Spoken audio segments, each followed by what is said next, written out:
Hello. Hello? Hi, it's me, Gary Bellamy. Welcome to Down the Line on Radio 4. Why not give us a ring on 0800 068 7060 or email us at downtheline@bbc.co.uk. Cosmetic surgery, has it gone too far? Facelifts, tummy tucks, breast implants, and now facial transplants. So what do you think? Would you really like somebody else's mush instead of your own? And if so, who? If you had the choice, who would you like to look like? I'd quite like to look like Hugh Jackman, personally, and Michaela quite likes the look of him, and I think the combination of my personality and his features, you've almost got the perfect man. Give us a call, 0800 068 7060, and email downtheline@bbc.co.uk. And would you really care if 500,000 people died on the other side of the world? I mean, come on, really, would you? If it wasn't for all this 24-hour news and sensationalist front-page stories, we'd probably never even hear about it. Have we got things all out of proportion? Call us and let us know on 0800 068 7060 or email us on downtheline@bbc.co.uk. OK, let's go to the phones now and take our first call. And it's from Serena O'Neill in West London. Hello. Hi. How you doing? I'm doing really well, thanks. I was just ringing up about cosmetic surgery. Yeah. The sort of idea of cosmetic surgery. I think it's really wrong that we can do all these kind of face plants, completely change ourselves. I mean, if my friend came up to me with a new face and said, "Hi, Serena, it's me, Yeah. Charlotte," I'm going to be like, "No, it's not Charlotte. That's not you at all. It doesn't look like you at all." But, I mean, can you imagine if your friend came up to you and said, "This is me, here, I'm Yeah, with a but new if face." you- That's just wrong. I No, mean, I understand but- that sometimes Yeah. skin, all cosmetic surgery is for a good thing. I mean, I've got a friend who had a motorbike accident, He went across and fell off his motorbike and skidded all the skin off his, the tips of his fingers. Oh, that So he sounds lost all the skin, and they had to do a graft skin transplant from his arm to the tips of his fingers.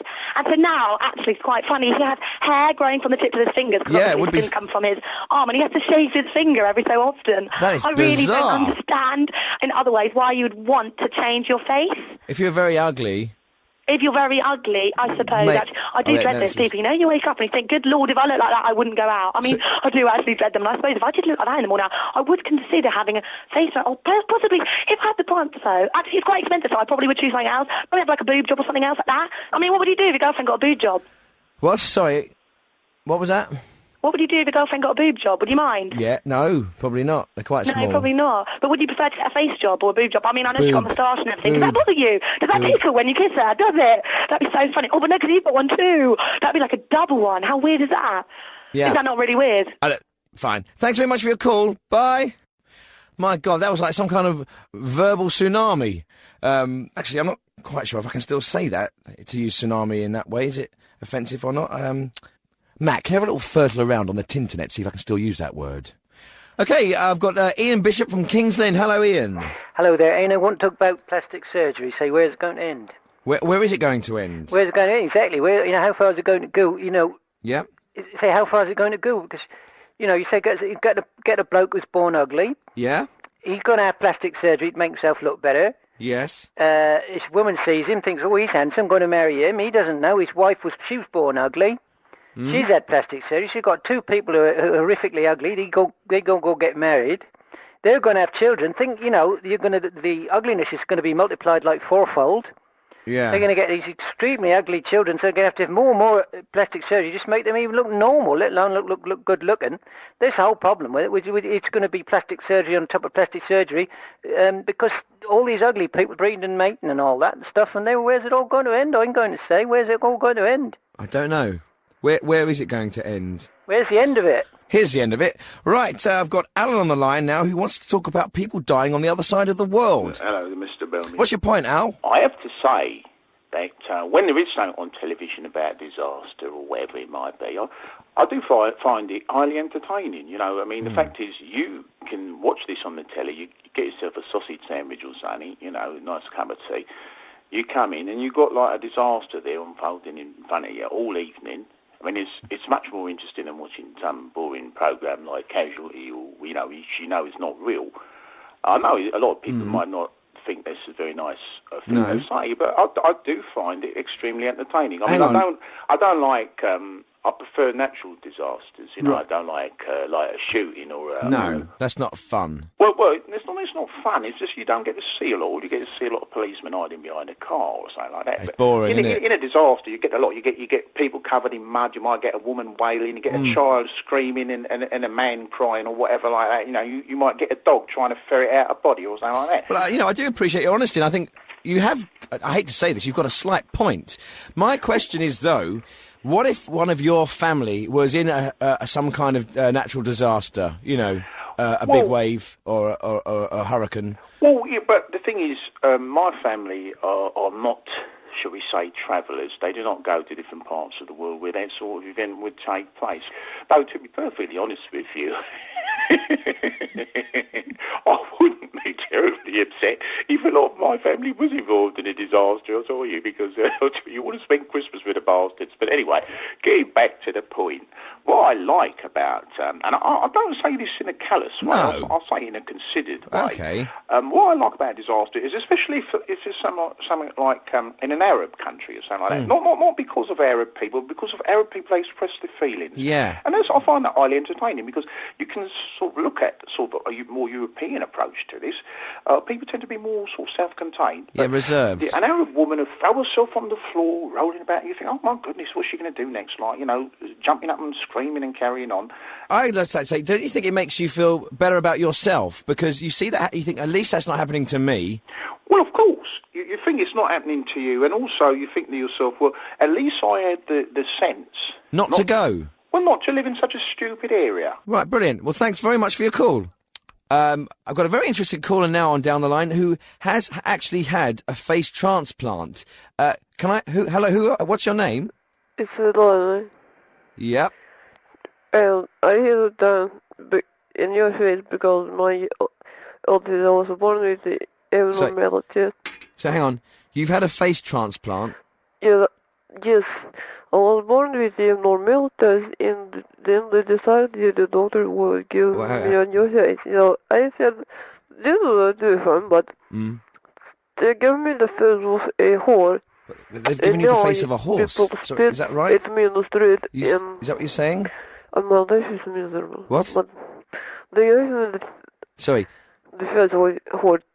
Oh, a whore. Oh, right. They've given you the face of a whore, right? And have they done a bad job? I can't really hear you very clearly. Is your mouth in the right place? I think so. Did they put your lips in front of your teeth? Excuse me, you're laughing at me. Do you not think I've been through enough for it? You're laughing at it. I'm not laughing. I could hear you sniggering. Not sniggering. I find it very hard to understand you. But the detective, I think this kind of treatment is disgusting. Look, I've had people laughing at me in the street. I don't expect to be laughed at on the radio as well, because this is the cruelest blow. That is awful. I make out from that call that she had a face transplant of a prostitute, and now she gets spat at in the street. I mean, I do wonder about people's attitudes sometimes, and it makes me very, very sad and a little bit ashamed, to be honest. Right, my next caller is Midge, and he wants to talk about people dying on the other side of the world. Hello, Midge. Hello, Gary, how are you? Yes, Midge. Hello, Midge. I'm fine. Why are you whispering? Talk up. Well, I'm on a train. Oh. I'm on a question. Okay. You're allowed to actually use my mobile. Well, so I'm having to whisper. Okay, fine. Right. Okay, well, what's your point? Folk are looking at me in a funny way, guys. Well, why don't you move to another part of the train? I'm losing my seat, guy. Right, well... See, now, I fear there's a chap coming over. They tell me I have to terminate my call. What does it, pal? I'm really sorry. I'm on the phone to the award-winning Gary Bellman. Carriage. You put that away. Aye, fair enough. I put that f***ing heat on you, you wee poofter. Thanks for your call. Okay, my next caller wants to remain anonymous. No name. No name. What's your point? I'd like to make the point, you don't have to be a surgeon to give someone a face transplant. In my neck of the woods, it's called the Chelsea Smile. All you need is a razor blade and a passing nonce. Thanks very much for your call. Next caller is Urquhart Voller. Hello? Good day to you and greetings. Greetings. Talking this matter when people are dying on the other side of the world, do we care or in our heart of hearts? Yeah. Well, I can understand that perhaps in the way that we are alienated and removed from one another, but in the larger picture we are all one. And that if one section of the people is hurt in one part of the world, it is part of me that is being hurt. Not really, though. Yes, it is like perhaps losing a limb or not really. A very important finger. It's not really like that, though, is it? For those of us who are sensitive enough to experience this, it is. It is no, like a mini death. Right, I'm cutting him off there. See? Didn't feel a thing. OK, who's my next caller? Hello? My name is Thomas Ledbury. Right. I'm from Aldershot, and I would like to ask you, why haven't they invented a proper robot, like in the films, a silver robot, which works as a butler and sleeps in the evening when you turn him off and he helps around the home? Why? I don't know. Why haven't they? Well, I have no idea. I'm a child. Yeah, you're not really a child, though, are you? No. Right. Matt, can you please try and screen these calls a bit more effectively, yeah? It's hard enough being interested in the ordinary callers, let alone people like that ringing in. When this show works, it's great, yeah? But, you know, when it doesn't, I find these people quite irritating, to be honest. OK, who's our next caller? Hello? I don't like to give my name out. Oh, right. But I think you know I am. Yeah. Talking about people dying on the other side of the world. Yeah? A lot of these people are ringing in with their opinions. You don't know what they're talking about. No. I have literally driven a van packed full of explosives into a bunch of people on the other side of the world. Kaboom. Why would you want to send a load of explosive into I come from a military background. That's what I do. Listen, I was trained to kill. I'm not a peacer. I'm a killer. The British Army's not trained to peace. We're trained to kill. I'm a killer. How would you get... I'm a killer. All right, and you're proud of that? Of course I'm proud of it. I'm a member of the British Army. Keeping people like you safe by killing around the world if we have to. All right, some of you pussies in your radio land, you wouldn't know how to do. All right, I do it. I put my life on the line. I blow people to pieces for you. Goodbye. Thanks for your call. OK, I've got Mr. Fenwater on the line. Hello, Mr. Fenwater. Hello, I'm a practicing surgeon. I'm ringing up. But there is a hierarchy that exists within the world of surgery. I thought I'd run them down for you. Would you be interested in that at all? Yes. Right, okay. Well, unsurprisingly, at number 1 is the brain surgeon. The brain surgeon is followed by the ophthalmic surgeon, who, in turn, lords it over the nerve specialist and neurological surgeon. It's followed closely by the heart surgeon, and backing him up, as it were, is the lung specialist. Below him, where I come in, my specialty is pancreatic surgery. And in the surgery hit trade, as it were, at number 7 is the gynecological surgeon. Below him, in turn, is the liver specialist who bosses it over the orthopedic surgeon. And every single one of those fellows looks down upon the cosmetic surgeon. The cosmetic surgeons really are the mongrels of the surgery world and are only a notch or two above the tree surgeon. Thanks very much for your call. Thank you. Well, I've learned something new there. The Surgery Top 10. And a lot of people have accused this show, down the line with me, the award-winning Gary Bellamy, of dumbing down Radio 4. Well, that was a very interesting and educational call. Now, I don't live in a vacuum. I check the Radio 4 message boards, and I know some of you are very opposed to Down the Line. Many of you feel that the opinions aired on the show are puerile, but we reckon that they are a genuine reflection of the views of a large cross-section of the great British public. Far from dumbing down Radio 4, we feel that Down the Line sets the agenda for difficult and meaningful discussions on such issues as race, religion, and urine in toothpaste. So why not give us a ring? 0800 068 7060, or email us at downtheline@bbc.co.uk, or even leave a message on the message board and tell us how great you think we are. Because you know what? Sometimes it's nice to read some compliments. And it's not just me that reads the message boards, it's also the big wigs and the bosses at the BBC. And we are waiting to hear about a third series. So why not say a few good things about Down the Line for a change? Even if you don't like it, ring in and say you do. OK, I've got David Raven on the phone now who wants to talk about plastic surgery. Hello, David.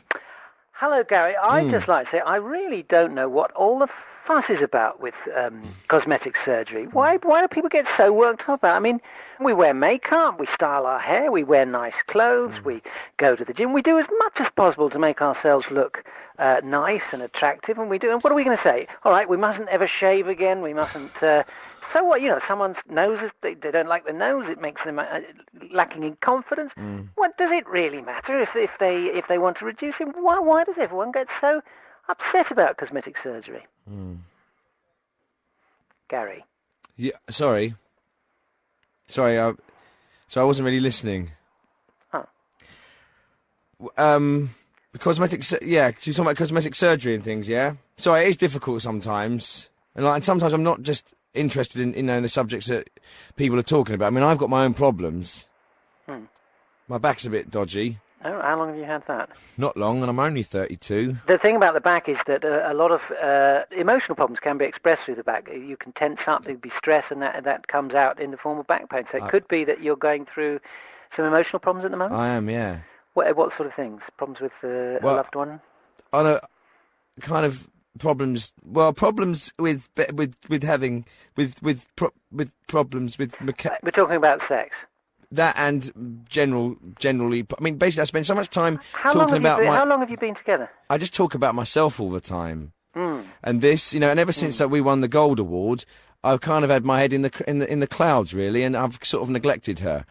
That can happen if one partner becomes more successful than the other. The other one can feel left behind or dissatisfied in some way. I mean, does she have a high-powered job? What does she do? No, she doesn't do anything. She's quite lazy. Okay, well maybe we'll better make that the end of this call. We'll go to the next caller. Yeah. Okay, thank you very much for your help. Thank you very much. So who's our next caller, please? It's Who? It's Jim. Jim? Yeah. Okay. So... It's okay, David. I can do it from here. Oh. I'm calling up about... it's a bit difficult, actually. I haven't spoken to anyone about it. But I used to... Well, I'm half... I'm nearly a man, but not quite. Right, so you're having a sex change? Yeah, it sounds shocking when you put it like that, but yeah. So you were a woman first, and now you're turning into a man? I've still got... I've got the voice box of a man, but the box of a woman. Oh, have you? Yeah, but I'm going to get that sorted out. You're going to get that sorted? Yeah. Okay. And do you have a partner? What do you think? I'm looking, but my head's not right at the moment, because I don't know... Your head's in a different place to your bottom half. Well, yeah. But this is obviously... You've chosen this path, yeah, have you? I want to do it really badly. So you want to be a man? Of course. And you want to love women or other men? I want to love women. Okay. Do you love women? Blondes. And was this a very costly operation? Well, I was going to wait on the NHS, but I couldn't. I just had to get it done. So I spoke to a friend who knew some people. And do you have your family supported you through this period? No. No. Are they ashamed of you? Yeah, all right. Don't you say it as well. Everyone says it. I'm really sorry. What's to be ashamed of? I'm going to look great. I'm really going to look great. Well, why don't you call in when you've finished? When you've done it, why don't you call in when you've finished, when you're fully done? Yeah, well, it might... Yeah, okay. All right, well, thanks for your call. What's your name again? It's Jim, but I'm not sure if that really suits me or not, but... Depends on what you look like when you're finished. I'm gonna be pretty manly. Take care, thanks for your call. Okay, I've got Khalid on the line. Hello, Khalid. What is point plastic surgery? What is the point? Well, the point is, if you've got disfigurement or you're not very happy with yourself, you can get corrected and be confident and happy. What is point happy, confident? What is point? Well, to be happy and confident... What is point? You're a miserable sod. Okay, I've got Kenny Hoggo on the line. Hello, Kenny. What's it? Yeah, how you doing, mate? All right? Yeah, fine, thanks. See them players, right? They let their country down.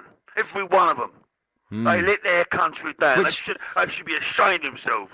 They should draw the curtains, they should shut the doors, and they should sit there and think what they have done to the people of this country. Yeah, but listen, the World Cup was quite a long time ago now. Surely, we're moving on from there, and this isn't really about football. It birds in me. Look, Kenny, we are actually talking about cosmetic surgery. I ain't. Them players let their country down. All right. They let their country down, and God help them, because we'll rise up one day, I tell you. We'll jump all over that field. Yeah. You say yeah, mate, but I tell you, throwing coins, that won't be nothing. We got things planned. What do you mean you got things planned? I'll leave it at that. Thanks for your call. Yeah, they let their country down. They let Okay, their our next call down. is Mr. Walsingham. Hello, Mr. Walsingham. I'd like to take exception to an earlier call you took from Gordon Fenwater. I know him well, a pancreatic specialist, claiming that the plastic surgeon is at the bottom of the list. I myself am a plastic surgeon, and as a plastic surgeon I can say that we absolutely look down on pancreatic surgeons. Pancreatic surgeons, as far as we're concerned, are merely one step above the rectal surgeons. And similarly, I think he demonstrated quite clearly that he was talking out of his proverbial. Thank you very much for your call. Thank you. Okay, hello. Hello, Gary. Mm? I'm a Christian, very devout Christian. Right. And I can actually feel when when somebody's in pain on the other side of the world. I can feel it everywhere. Can you really? I can actually feel. I feel about 20% of the actual pain. I'm like a sponge. Sponge of pain. So what happens? What does it feel like when 10,000 people die in an earthquake? How does that make you feel? It's like a very bad migraine. And I think you might. If there's a volcano, I find myself coming out in a cold sore. If there's a flood, I've got tonsillitis or bad sinuses sometimes. And you can feel all these feelings. Ow! Oh, something happened then. I think, I can feel it in my shoulder. Oh. I think someone's had their arm bitten off by a tiger or a lion or something in, I don't know, Borneo.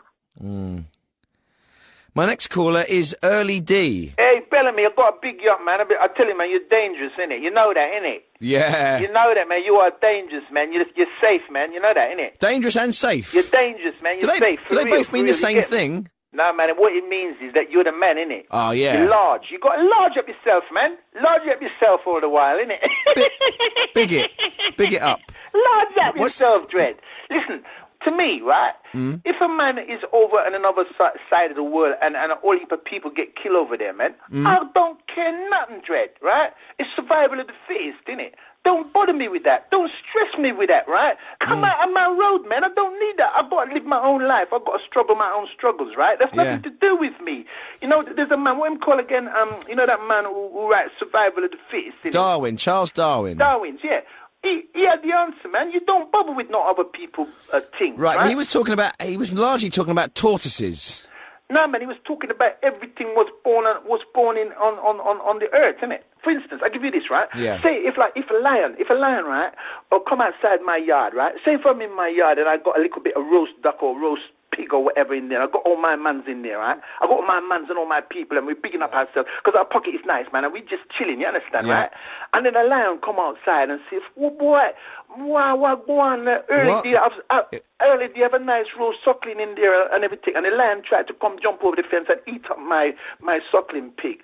Me have to dash the lion out, Dread. Me have to kill it, make it come out. Because that lion never put it on in its pocket to nice up my pocket to say it could put some money on my table to make me buy my suckling pig, innit? What are you talking about?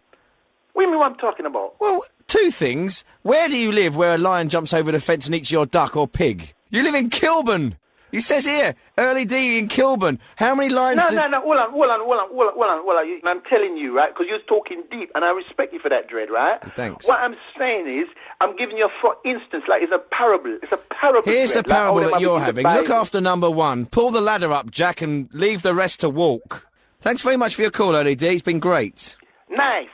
Hello, I've got Chuck Perry on the phone now. He wants to talk about if he would really care if a million people died on the other side of the world. Hello, Chuck. Hello, Chuck. How would you feel if a million people died on the other side of the world? Thanks for your call, Chuck.